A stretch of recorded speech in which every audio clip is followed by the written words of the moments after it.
네, 뉴스타트 3부 이어가겠습니다. 미국 소식부터 살펴보겠습니다. 트럼프 행정부 고위 당국자들이 이란 최대 발전소부터 공격할 거라는 트럼프 대통령의 최후 통첩을 옹호하고 나섰습니다. 미국이 이란과의 회담 대비에 착수했다는 보도도 나왔는데요. 워싱턴 연결해서 자세히 알아봅니다. 홍상희 특파원, 트럼프 대통령이 이란의 호르무즈 해협을 개방하라며 통보한 최후 통첩 시간이 다가오고 있는데 행정부 당국자들이 트럼프 대통령 발언에 힘을 실었다고요? 네, 스콧 베선트 미 재무장관은 트럼프 대통령의 발전소 공격 경고에 대해 긴장을 완화하기 위해서는 때로는 긴장을 고조시켜야 한다며 옹호에 나섰습니다. 지난주 대이란 군사작전을 축소하겠다고 했다가 다시 이란 발전소 파괴를 언급해 긴장을 고조시키는 게 아니냐는 질문에 서로 배타적인 사안이 아니라고 말했는데요. 호르무즈 해협의 이란 요새를 완전히 파괴할 때까지 작전을 계속할 거라면서 이란 대응의 모든 선택지가 열려 있다고 강조했습니다. 베선트 장관의 말을 먼저 들어보시죠. Kristen, the president's been very clear from the beginning that the goals are destroy the Iranian Air Force and the Navy, to completely demolish their missile capabilities. The president will take whatever steps it takes to achieve those goals.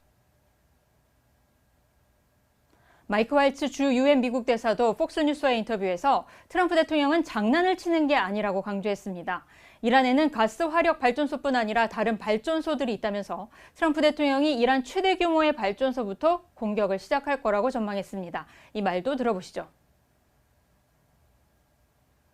As the president announced, he will start by attacking and destroying one of Iran's largest power plants. He's not going to allow this genocidal regime to hold the world's energy supplies or economies hostage.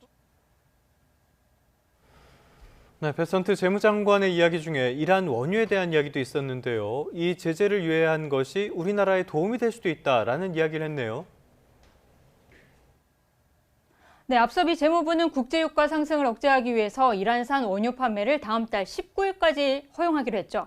중국이 제재 대상인 이란산 원유를 헐값에 사들여 비축하고 있다면서 이란산 원유를 세계 시장에 풀어서 유가를 억제하겠다는 구상이었습니다. 베선트 장관이 오늘 미 NBC 시사 프로그램에 출연한 자리에서 미국이 이란 원유 제재를 한시적으로 해제하면서 이란이 140억 달러에 이르는 수입을 얻게 된 게 아니냐는 지적이 있었는데요. 베선트 장관은 중국으로 싸게 팔리던 이란 원유가 한국과 일본으로 간다면 상황이 더 나아지는 거라고 주장을 했습니다. 그러면서 이란 전쟁의 성과를 감안하면 일시적인 유가 상승은 미국 국민이 감당할 수 있는 거라고 강조하기도 했습니다. 유가가 오를 기간이 한 달이 될지 50일이 될지는 모르겠지만 이란 정권이 핵무기를 보유할 수 없게 되면 유가는 계속 안정이 될 것이고 미국인들도 안보 없이 번영이 없다는 걸 이해하기 시작했다고 주장했습니다. 베선트 장관은 그러면서 이란 석유 수출의 90%가 이뤄지는 하르그 섬에 대한 폭격이 성공적으로 이뤄졌다며 미군의 점령 가능성에 대해서도 부인하지 않았는데요. 이 말을 들어보시겠습니다. We had a very successful bombing campaign against the military installations at Karg Island, the nexus for all the Iranian oil supply. What could happen with Karg Island, we'll see. Could U.S. troops go into Karg Island to secure it? Again, as I said, all options are on the table. 이란은 앞서 미국의 일시적 원유 제재 해제 조치에 대해 냉소적인 반응을 보였었죠. 이란 석유부 대변인은 해상에 남아있는 원유가 없고 국제시장에 공급할 물량도 없다면서 베선트 장관의 말은 희망 고문에 불과하다라는 말을 하기도 했습니다. 네, 미국과 이란의 긴장이 더 높아지고 있는데 미국이 이란과의 회담에 대비하고 있다는 소식도 들어왔다고요?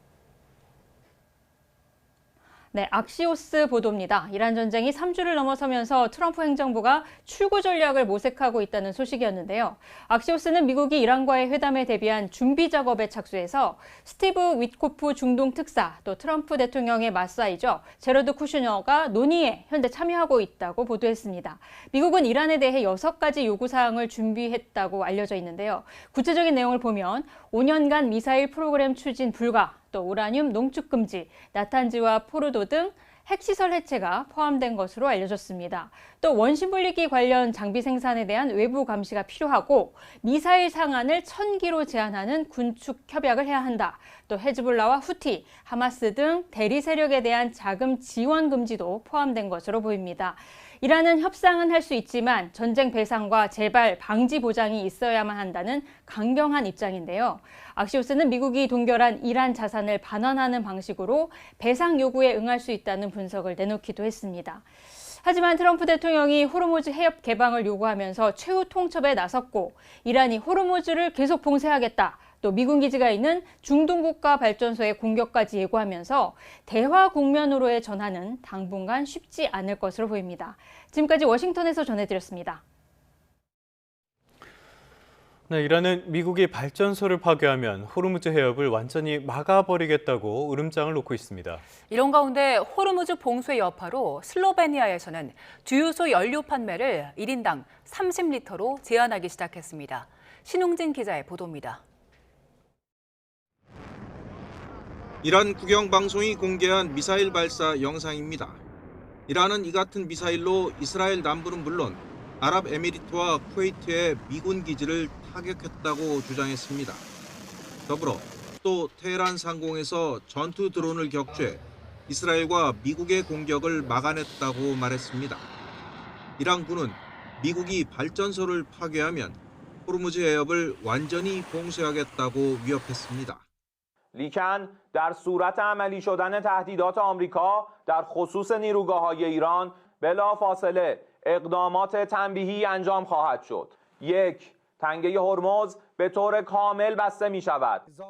모하마드 바게르 갈리바프 이란 의회 의장도 소셜 미디어에 기반 시설이 공격받는 즉시 중동 지역의 핵심 인프라, 에너지, 석유 시설 등이 돌이킬 수 없이 파괴될 것이라고 썼습니다. 이란의 호르무즈 해협 봉쇄 여파가 하나둘 나타나고 있습니다.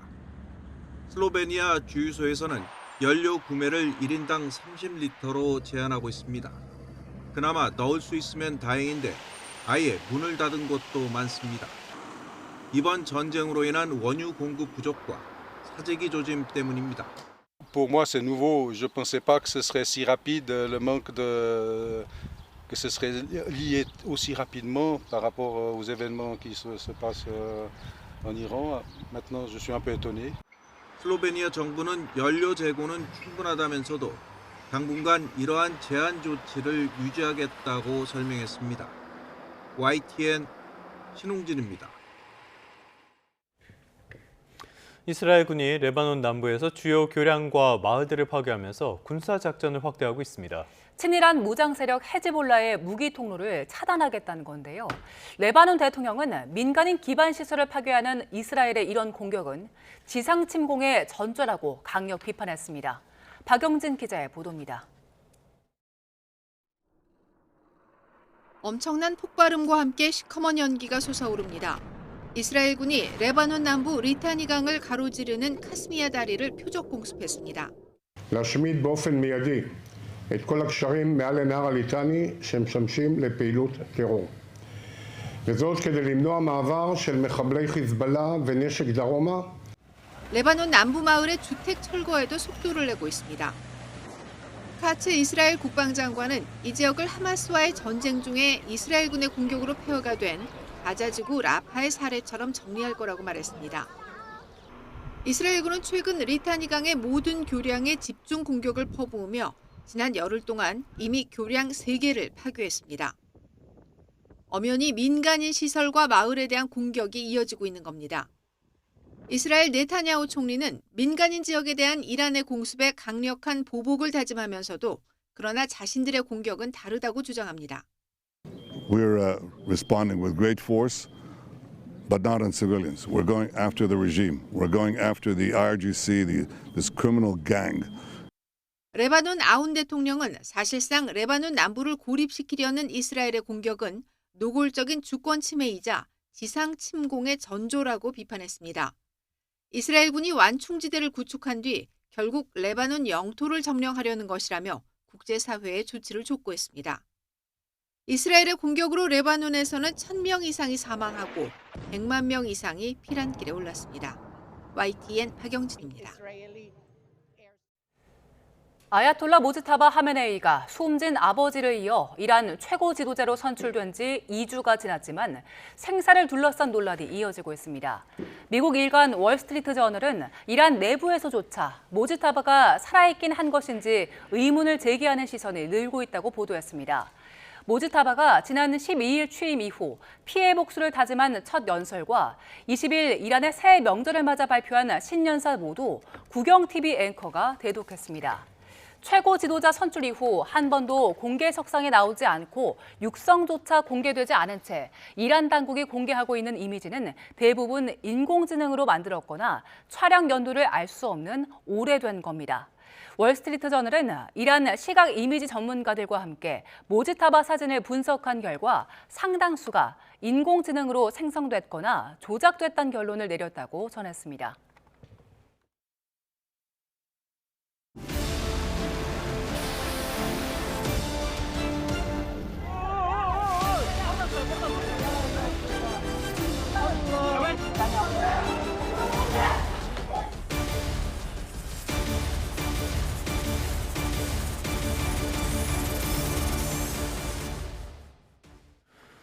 네, 트럼프 대통령이 이란에 48시간 최후 통첩을 날렸습니다. 하지만 이란은 오히려 유럽까지 사정권에 포함시키면서 확전 태세를 강화하고 있습니다. 이 상황이 트럼프의 손을 떠났다는 평가까지 나오고 있는데요. 오늘은 김영현 동국대학교 북한학과 교수, 서은숙 상명대학교 경제금융학부 교수 두 분과 함께 자세한 내용 살펴보도록 하겠습니다. 두 분 어서 오십시오. 네, 안녕하세요. 안녕하십니까? 이제는 트럼프의 오락가락을 더 이상 따라가기가 버거울 정도가 됐는데요. 네. 불과 얼마 전까지만 해도 발전시설은 건들지 않겠다 이렇게 이야기를 하고 군사작전 점진적으로 축소하겠다 이러더니 초토화 이야기를 꺼내 들었어요. 48시간 내로 호르무즈 해협을 완전히 개방하지 않으면 발전소를 초토화하겠다. 어떻게 들으셨습니까? 이것은 이제 트럼프 대통령 입장에서는 이란을 향해서 결정타를 날리겠다는 이야기인데요. 예. 다시 말씀드리면 그 발전소 시설을 전체를 무력화시킨다는 것은 이란의 민생이랄지 이런 부분 예. 그리고 또 군사 작전이랄지 전체적인 문제들에 있어서 예. 완벽한 이제 미국이 이제 압박을 제대로 하겠다 이런 차원입니다. 그렇기 때문에 이란으로서 이제 거기에 대한 대응을 이미 시작을 했고 네. 또 그 과정에서 보면은 담수화 시설이랄지 이런 것들을 걸프만 6개국의 담수화 시설을 무력화시킨달지 이런 예. 이야기들까지 하고 있는 상황입니다. 그러니까 지금 미국이 하는 것에 대해서 이란은 눈에는 눈, 이에는 이 이런 식의 이제 또 대응을 하는 것이고 예, 예. 이게 이제 반복되다 보면 그 전쟁이 또 장기화 갈 수밖에 없고 그 과정에서 여러 가지 또 네. 그 복잡한 문제들이 더 심화될 수밖에 없다.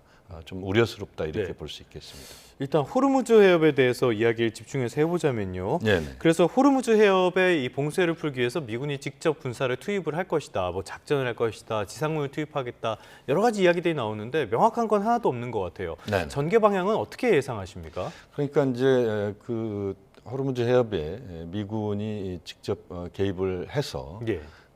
예를 들면 지금 이제 이스라엘 그다음에 이란 전쟁 이 과정에서 핵심적인 지금 시설이 석유 저장 시설 그다음에 석유를 그 밖으로 빼내는 이란의 하리브 섬입니다. 예. 이 섬에 대해서 만약에 그 미국이 상륙 작전을 펼친다.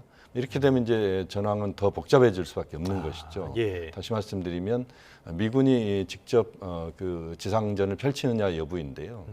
이란 입장에서 보면 미군의 지상전에 대한 부분은 이란은 계속 대비를 그동안 해왔다고 봐야 되고 네네. 이란의 지형적 특성이랄지 여러 가지 상황으로 보면 지상전에 대해서 그 미군의 피해는 또 불가피한 부분이 있을 겁니다.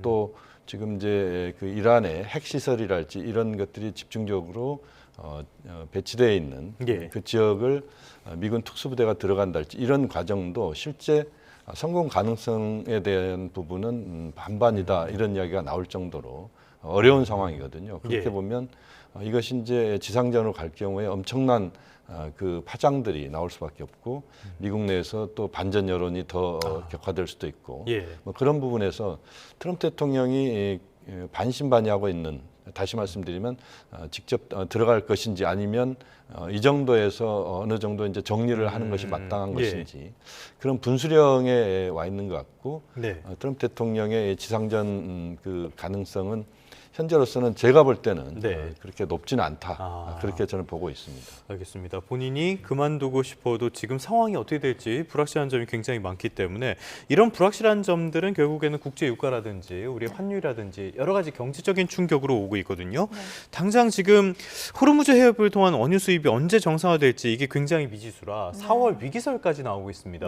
4월 위기설은 어떤 근거로 이야기를 하는 겁니까? 뭐 이게 이제 완전히 위기설이 그 거의 자리를 잡은 그런 얘기는 아니고요. 근데 사실 어떻게 보면은 그렇게 단정할 단계는 아니라고 보고, 근데 시장이 이미 우리가 흔히 말하는 위기, 그러니까 오일샥의 초입으로 들어가는 신호를 가격에 이제 반영을 하고 있다라고 이제 보는 단계죠. 본격적으로 진입을 했다라고 보는 단계인데, 좀 쉽게 얘기를 하면은 실제 이제 최악의 상황이 오기 전에 시장이 앞으로 더 불안해질 수 있다고 보고 유가나 아니면은 가스값 이런 것들이 굉장히 크게 움직이고 있다라고 보는 거거든요. 왜냐하면 우리가 다 아는 것처럼 호르무즈 해협이 지금 그 전 세계 원유와 LNG의 약 20%가 이렇게 지나가는 핵심 통로이잖아요. 이 봉쇄가 만약에 2주 이상 길어지면 시장은 이걸 단기적인 충격이 아니고 좀 구조적인 문제 이슈로 이제 보기 시작하는 거죠. 공급 차질이 구조적으로 생길 수 있는 이슈다라고 보기 때문에 이제 이런 문제가 생기는 거거든요. 근데 실제로 유가가 굉장히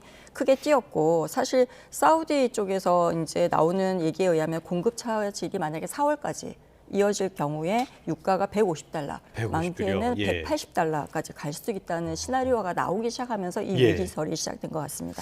지금 두바이유는 이미 150불, 현물 가격이 150불을 넘어선 상태고요.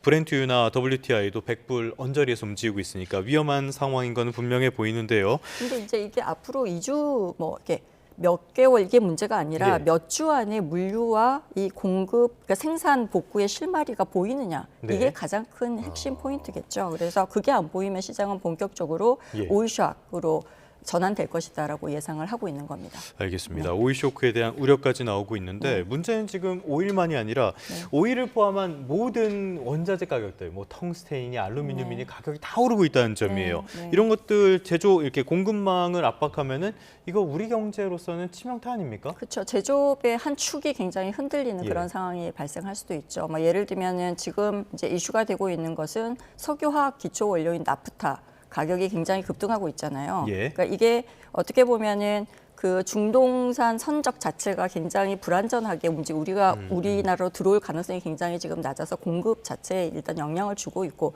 대부분 석유화학을 가지고 기초 원료로 쓰는 대부분의 상품들이 다 그런 것 같아요. 지금 원재료로 쓰는 게. 그러면은 그 원료로 쓰는 우리가 흔히 말하는 최종 재화의 원자재 가격이 다 올라가잖아요. 그거는 결국은 그 뭐 예를 들면 나프타 같은 경우에는 플라스틱 그 가격을 또 급등시키는 그 원인으로 작용을 한다는 거죠. 그게 결국은 우리 제조업의 전체적인 원자재로 사용되는 거기 때문에 거기에 크게 영향을 줄 것으로 보입니다. 알겠습니다. 이렇게 불확실성이 이어지고 있는데 그러다 보니까 미국 쪽에서 이것도 조금 혼란스러운데요. 이란에 대한 원유 제재를 계속 해왔지 않습니까? 그렇습니다. 이걸 한시적으로 푼다고 해요. 효과 있을까요? 그 원유 제재는 지금 이란에 생산되고 있는 원유에 대한 제재가 아니고 지금 이제 이란산 원유가 미국의 제재 때문에 각국의 연안이랄지 또는 인도양 이런 쪽에 지금 유조선에 실려 있는 것들입니다. 지금 바다 위에 떠 있는 것들입니까? 그렇죠. 그게 이제 뭐 많게는 1억 7천만 불 또는 1억 7천만 배럴 또는 7천만 배럴 이 정도까지 이야기가 되고 있는데 이것을 이제 한시적으로 풀어준다는 겁니다. 그러니까 제재 때문에 그 이란이 자신의 원유를 그 수출을 제대로 못했던 것들이 지금 풀린다는 건데요. 그만큼 트럼프 대통령 입장에서 다급한 부분이 있다는 겁니다. 우리 서 교수님 말씀하신 것처럼 지금 이제 유가가 급등할 수 있는 여러 환경들이 조성돼 있지 않습니까? 이걸 일시적으로 이제 낮추겠다는 건데요. 그렇지만 이제 이것이 이제 구조적으로 이란산 그 원유가 구조적으로 풀린달지 또는 지금의 전쟁이 어느 정도 상황이 좀 개선되는 이것이 아니면 당분간 뭐 며칠 정도는 이제 이게 효과를 발휘할 수 있겠지만 장기적으로는 또 여전히 문제가 있을 수밖에 없다. 예. 그런 우려를 할 수밖에 없습니다. 그야말로 이거는 근시안적인 대책일 수밖에 없다는 말씀을 들어봤는데요. 자, 이런 상황에서 지금 호르무즈 해협 쪽에서 이란은 계속 갈라치기를 하고 있어요. 우리의 적이 아니라면은 호르무즈 해협을 통과할 수 있다 이런 네. 이야기를 하고요. 일본은 또 이란과 호르무즈 해협 통과를 협상을 하고 있다 이런 소식까지 전해졌거든요. 이란 쪽의 대응은 어떻게 보십니까? 이란 입장에서는 이제 미국이 48시간 이야기를 꺼냈지 않습니까? 예.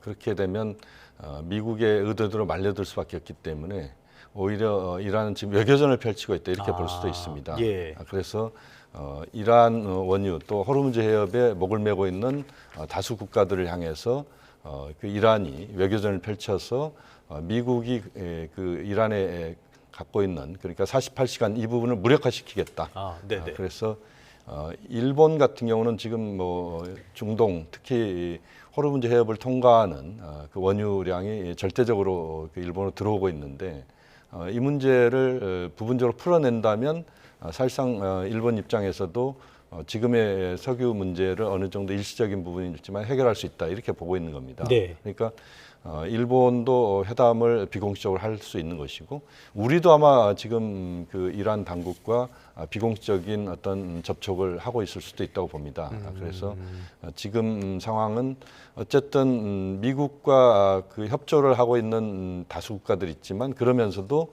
국제유가 또는 각국의 경제 상황들 고려해 봤을 때 실제 이란과도 협상을 하는 그런 이중적인 모습을 보이고 있고 또 앞으로도 그럴 가능성들은 높아진다. 그렇게 전망할 수 있겠습니다. 다른 나라들도 다들 생존에 신경을 쓸 수밖에 없는 상황이기 때문에 어쩔 수 없는 측면들이 있는 것 같은데요. 자, 이런 상황에서 지금 이란도 계속적으로 주변국들을 타격하고 있지 않습니까? 그렇습니다. 그런데 간밤에 들어온 소식을 보니까요. 이스라엘 쪽에 미사일을 쐈는데 이스라엘이 이걸 다 막아내지 못해서 상당한 피해를 봤다라는 소식도 전해지고 있어요. 네네. 이스라엘이 자랑하던 그 아이언돔, 방공망 이제는 한계를 드러내는 겁니까? 이번에 이제 보면 그 디모나라고 하는 지역인데요. 예.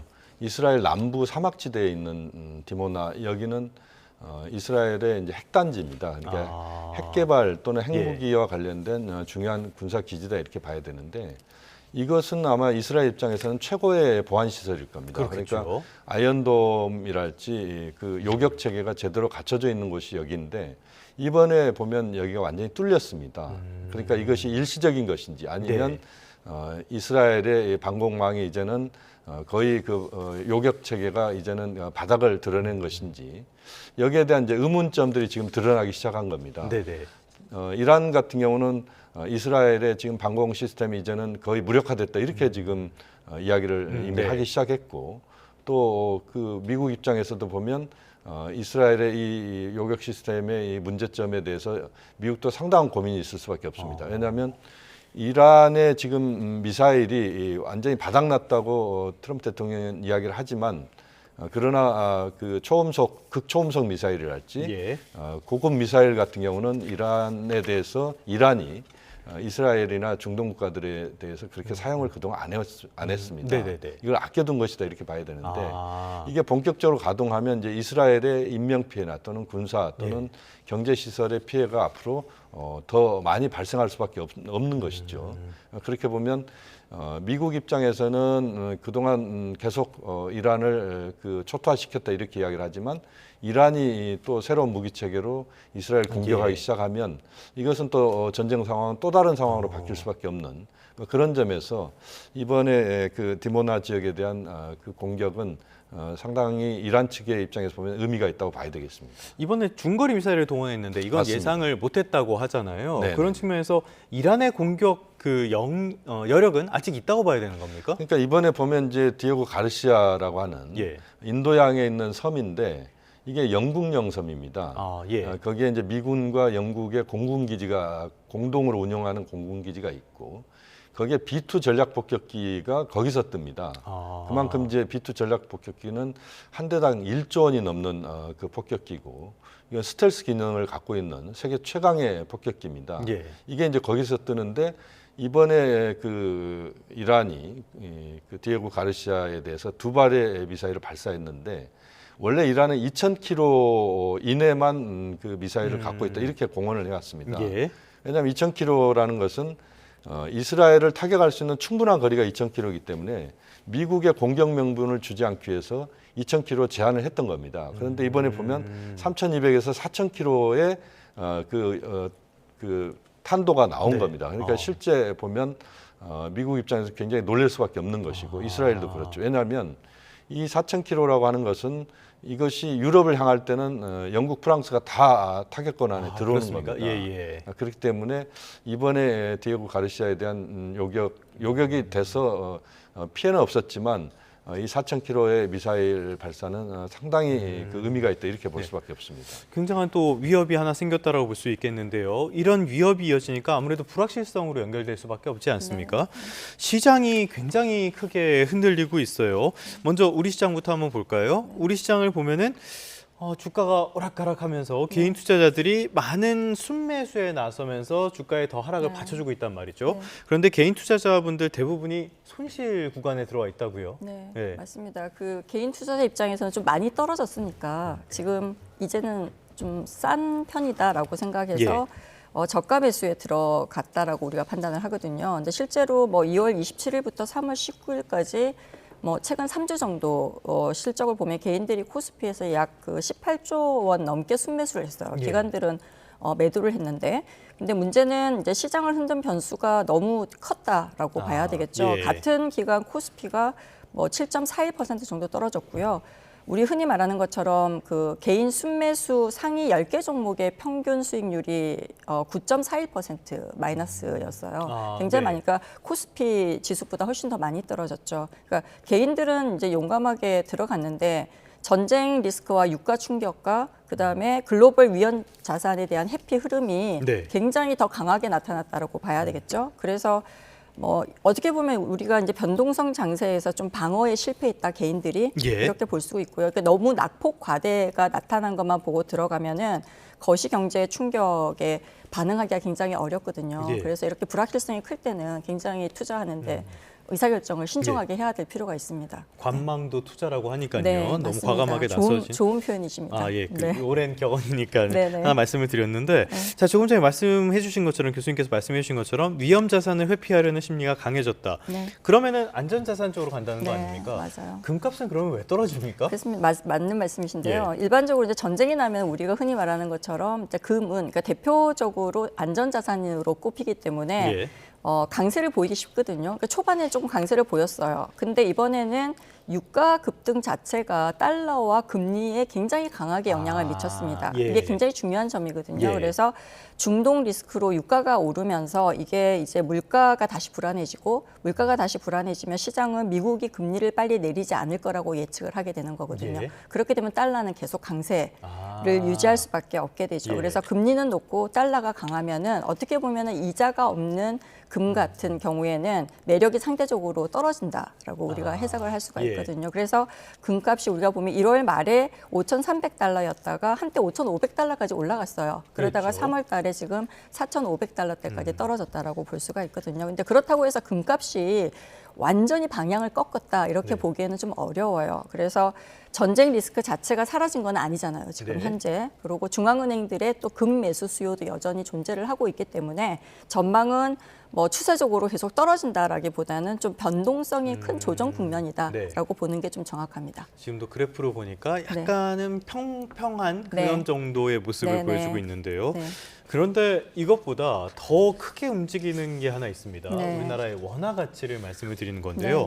원달러 환율이 1,500원을 넘어서 이제 완전 고착화되는 모습이에요. 경제 부담이 상당히 클 것 같은데요, 이거는. 네, 맞습니다. 왜냐하면 일단 아까 방금 말씀드린 것처럼 달러가 굉장히 강세고요. 근데 그다음에 유가 자체가 우리나라에는 원자재 그 가격을 올리는 거잖아요. 그래서 물가에 굉장히 크게 영향을 주고 결국은 유가 그러니까 상승으로 인해서 우리가 흔히 보는 것처럼 경상수지가 굉장히 그 문제가 생길 수가 있습니다. 그래서 물가와 경상수지의 적자가 우려되기 때문에 사실 원화는 계속 약세일 수밖에 없거든요. 우리나라만 그런 게 아니고 아시아 전체 그러니까 신흥국들의 그 화폐 가치가 전부 다 약세를 지금 보이고 있습니다. 그래서 그런 상태에서 지금 1,500원, 이제 전쟁이 계속 지속이 된다라고 빨리 끝나지 않는다라고 하면은 1,500원 때가 고착될 가능성이 크다라고 지금 예측을 하고 있죠. 이제 이거가 전체적으로 저희 경제에 미치는 파급 효과는 굉장히 크고 당연히 그 원달러 환율이 1,500원대에 계속 고착이 돼 있으면 중앙은행은 금리를 내리기가 굉장히 어렵습니다. 그렇죠. 예. 네. 근데 이게 결국은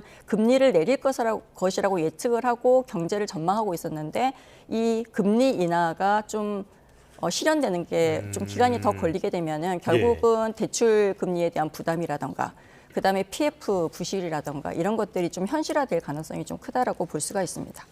알겠습니다. 네. 미국에서도 지금 금리 인하에 대한 전망은 많이 사그러들었으니까요. 네. 말씀하신 것처럼 불확실성 계속 커지고 네. 있다라고 봐야 될 텐데 그렇다면 결국엔 전쟁을 언제 끝낼 것인가가 굉장히 중요할 것 같습니다. 지금 트럼프 같은 경우에는 이란의 협상을 원하겠지만은 나는 하지 않을 것이다 이런 이야기도 했던데요. 네. 물밑에서는 사위죠. 쿠슈너가 움직이고 있다는 이야기도 들어와요. 네. 상황을 지금 어떻게 보고 계십니까?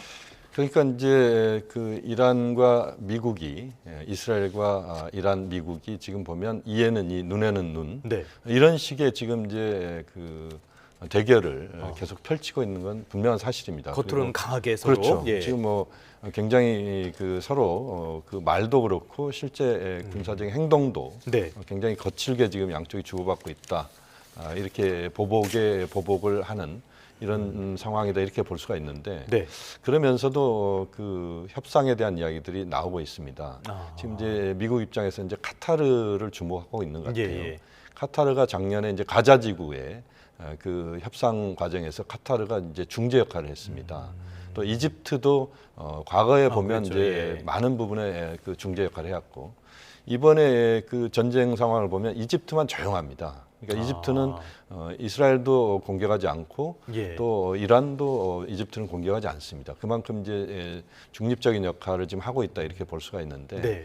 이 두 국가가 지금 움직이고 있다는 게 약간 지금 포착되고 있는 부분들입니다. 그러니까 한편으로 전쟁을 하면서도 그러나 출구는 만들어야 된다. 이게 예. 또 중요한 거 아니겠습니까? 그렇죠. 또 계속 마주 달리는 기차 이것만 갈 수는 없는 것이기 때문에 이 과정에서의 출구를 그 미국과 지금 이란이 네. 비공식적으로 만들고 있는 것 아니냐 뭐 이렇게 볼 수가 있습니다. 다만 이제 지금 상황에서 이제 출구가 그렇게 아주 밝게 보인다 이렇게 볼 수는 없고 이제 준비하는 단계가 아닌가 뭐 이렇게 또 볼 수도 있겠습니다. 자, 그런데 출구를 마련하려면요. 어찌됐건 미국과 이스라엘의 이해가 어느 정도 맞아 들어갈 필요성이 있을 텐데 네. 지금 양 나라에서 완전히 다른 소리가 나오고 있단 말이죠. 그렇습니다. 이거는 또 어떻게 판단을 해봐야 됩니까? 지금 이제 보면 미국 입장에서 가장 좋은 출구는 이란의 핵물질, 핵시설을 완전히 정리하는 겁니다. 그런데 이제 이란의 핵시설, 핵물질들이 지금 이제 있는 곳이 미국이 지상군을 투입하더라도 많은 피해를 보면서 또 그것이 그 핵물질을 확보할 수 있느냐에 대한 부분도 아직은 확실하지 않습니다. 그렇기 때문에 미국은 이제 주저하는 부분이 있는 것이고 이스라엘 입장에서도 이란의 전쟁 능력이랄지 핵 능력을 완전히 제로화시키겠다는 것이고 그렇지만 이제 그 단계까지 갈 수 있느냐의 여부인데 이란은 뭐 페르시아 제국을 운영했던 나라고 엄청난 인구 1억의 대국입니다.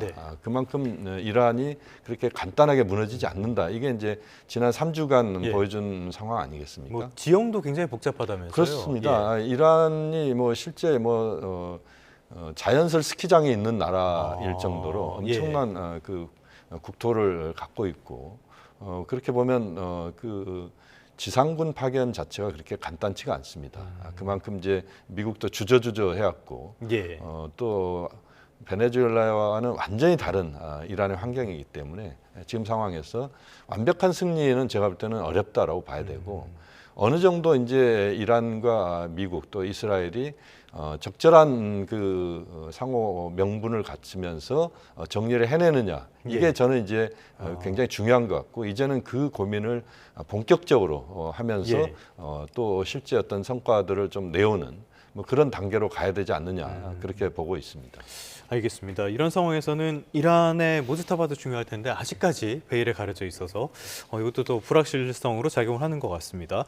이렇게 너무 불확실한 점도 많고 장기화될 것 같은 조짐들도 춥고 이러다 보니까 정부에서도 결국에는 봄꽃 추경, 벚꽃 추경을 이제는 완전히 확정을 했어요.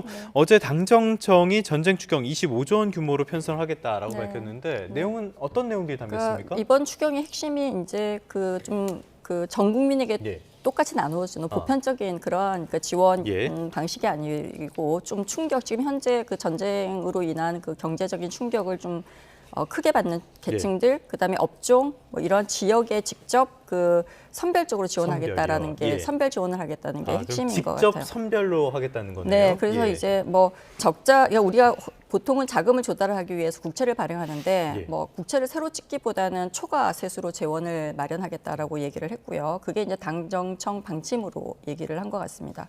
그다음에 큰 방향은 제일 첫 번째가 고유가 대응하기 위해서 취약계층의 이제 민생 안정, 고유가로 인해서 이제 우리 흔히 말하는 가스비나 이러한 비용이 굉장히 커지잖아요. 이제 그런 부분에 대한 민생 안정 부분.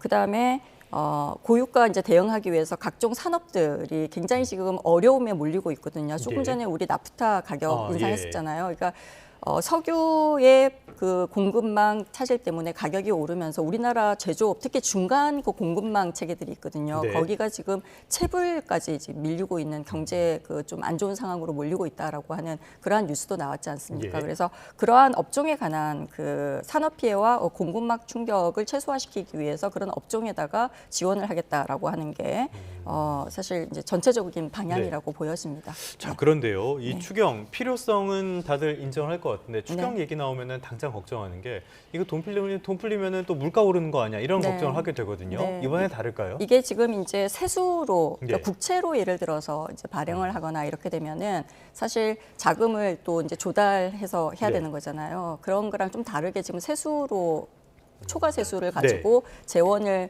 확보를 하겠다라고 했기 때문에 이제 들어온 돈을 다시 이제 나가는 거기 때문에 물가에 미치는 영향이 그렇게 크다라고 보지는 않겠지만 그럼에도 불구하고 유가나 이런 것들이 지금 물가에 미치는 영향이 굉장히 크잖아요. 그래서 물가 부분은 굉장히 유의해서 계속 팔로우를 해야 되지 않을까. 그럼에도 불구하고 지금 단기적으로 너무 경제적인 충격이 크면은 뭐 소비 지출이 위축되거나 그렇지 않으면은 뭐 산업계가 충격을 받거나 이게 적절한 시점에 지원을 하지 않게 되면 또 받는 산업 전체에 중장기적으로 연결되는 충격이 굉장히 크거든요. 이런 것들을 사전에 좀 방지하는 차원에서 지금 하는 거라고 보시는 게 더 좋을 것 같습니다. 알겠습니다. 그렇기 때문에 신속도 중요하지만은 정교한 대책, 정교한 맞습니다. 내용도 중요할 것 같습니다.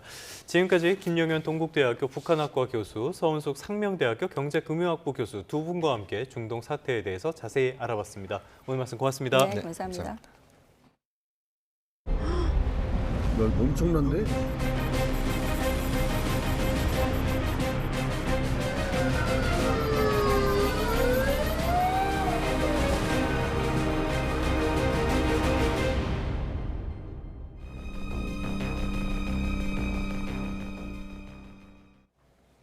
네, 대전 참사 소식 살펴보겠습니다. 경찰이 대전 안전공업 화재 원인 규명을 위한 수사에 속도를 내고 있습니다. 동관 1층에 있는 생산 공정을 발화 지점으로 추정하고 소방과 국과수, 유족과 함께 오늘 합동 감식에 나섭니다. 오승훈 기자입니다. 안전모를 쓴 감식 반원들이 불이 난 현장 주변을 둘러봅니다. 건물 설계 도면을 함께 살펴보기도 하고 검게 그을린 공장 안쪽을 바라보며 사진을 남깁니다. 경찰과 소방, 국립과학수사연구원 감식반원들이 합동 감식 전 현장 점검에 나섰습니다. 유족 2명도 직접 참여했습니다. 정확한 그 화재 원인과 또 이런 그 부분을 밝히기 위해서 그 유족 대표 두 분께서 함께 오늘 사전 점검회의에 그 참여를 하셨고요.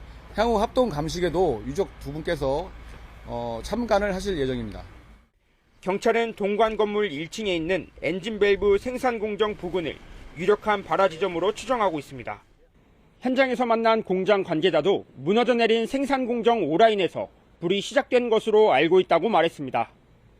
앞서 소방당국은 생산 공정에서 사용되는 기름의 찌든 때가 화마를 키운 것으로 추정했습니다. 가공 공정에 사용되는 절삭류로 이런 기름때 같은 게 천정이나 이런 데에 그냥 찌렀다고 할까요? 이렇게 많이 묻어있는 그런 상태였었습니다.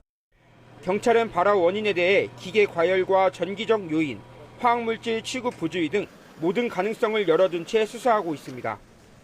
현장 점검 결과를 토대로 소방과 노동당국, 유족이 함께 참여하는 합동감식을 진행할 계획입니다. 다만 추가 붕괴 우려로 구조물 정밀 안전진단을 거친 뒤 감식에 들어갈 예정이라고 밝혔습니다. YTN 오승훈입니다. 소방당국이 사고 발생 한 달 전에 이 공장에서 위험물 안전관리법 위반 사실을 확인했던 것으로 파악됐습니다. 구체적인 위반 내용은 확인되지 않았지만 이번 화재 원인과 연관성이 있는지 조사가 이루어지고 있습니다. 이상곤 기자입니다. 노동자 14명이 숨지고 60명이 다친 대전 자동차 부품 제조공장 화재. 대형 참사로 이어진 이번 사고 이전에 해당 공장에서 법 위반 사실이 확인됐던 것으로 드러났습니다. 소방당국이 해당 공장에서 위험물 안전관리법 위반 사항을 파악한 건 사고 발생 36일 전인 지난달 12일, 다음 날 관련 부서에도 내용이 전달됐던 것으로 알려졌습니다. 하지만 구체적인 위반 내용과 후속 조치가 제대로 이루어졌는지는 확인되지 않았습니다. 수사 중인 사항이라 여기서 말씀드리기는 어렵고요. 그래서 그 사항이 있어서 저희가 적발보고했다는 것은 저희가 말씀드릴 수 있습니다. 직장인 익명 커뮤니티에는 공장 내부가 열악한 환경이었다는 증언이 잇따르고 있습니다. 기름 성분이 미세한 입자로 떠다녀 바닥이 미끄러웠고 목숨을 담보로 하는 생산 활동은 너무 불안했다는 주장도 나왔습니다. 경찰과 소방당국은 업체의 위험물 관리와 안전 조치가 이번 화재와 연관성이 있는지 확인하고 있습니다. YTN 이상곤입니다.